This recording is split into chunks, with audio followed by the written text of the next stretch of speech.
Okay, that's right, Great Inglorious, soon to be famous one day, and you got here yet again. Doing a bit of an off-topic video right now because I've been to see the film Inglorious Bastards, which is the latest Tarentino film. For those of you who just seen this video and haven't seen any of my previous videos, I don't normally do movie reviews, but this particular film actually demands a review. For those of you who are my existing subscribers, if you don't like this particular video or you'd rather have something on topic, just wait for the next one to come along. So, okay, chill out, you can stop the film now if you want. Alright, on with the review. For a film which is 2.5 hours in duration, it actually kept me rooted to the spot about the whole time. It wasn't like Lord of the Rings, which actually had some moments of boredom when I lost my concentration because it was getting too, it was just getting too boring. I didn't find that in this film at all. It's a Second World War film which is based upon the idea of a couple of plots to kill Hitler and the Nazi command, basically. It's done incredibly well.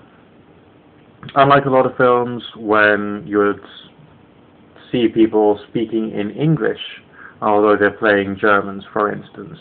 When they're playing Germans, they're speaking in German. When they're playing French people, they are speaking in French. Okay, so there is some subtitle bits.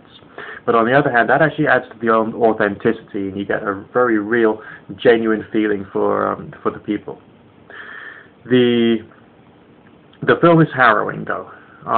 There are some chilling scenes in it, and I mean seriously chilling, because we got scenes of Jewish people being massacred. We got scenes of death. The Tarentino gore effects were out of this world, and I would say about 95% believable. When you see a person having their throat slit, you believe it's a real person having a real throat which is being slit. There's nothing left to the imagination whatsoever. The film is named after a group of militia people made up of Jewish soldiers run by an American commander, and they are a part of the story. They are not the whole story. I don't even think that they're the main characters in the story. The acting is supreme.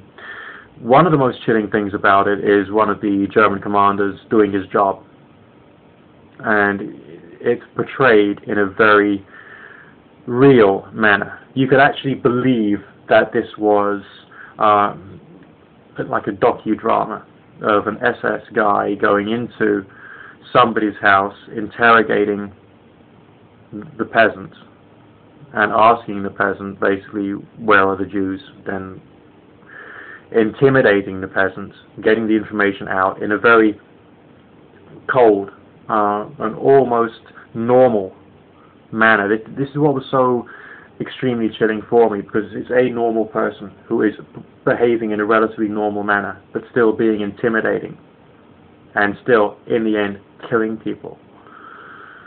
That particular scene really was terrifying. I mean, the whole film really speaks to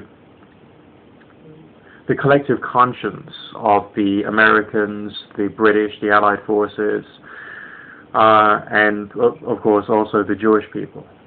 We do see we do have a feeling of justice at the end of the film when a lot of the German high command are actually being massacred in a cinema, but not completely, because the SS guy we're introduced to earlier on in the film doesn't actually die.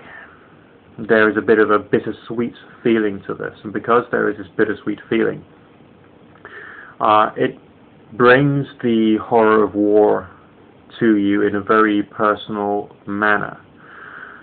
It's not just a question of the bad guys die, yes, well done allies. It's a question of look at the way in which the bad guys are dying. Look at the way in which this climax of the film is being brought about, and the loss of life on both sides, the planning. And it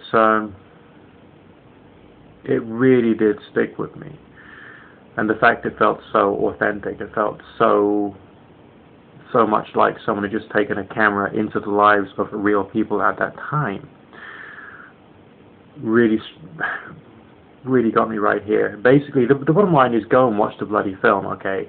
It's fantastic. It's going to blow your mind. It's not just a question of we are the good guys, we are going to kill the bad guys, and then the good guys win over the bad guys. Although, that is a part of it. It's a very intricate film. And we see different individuals and different groups of individuals converging towards the end in the climax of the film. And we see how important each one of the little storylines is in the end result, which I feel is probably the trademark of a Tarentino film. So, take some money out of the bank and go and watch the fucker. Come on.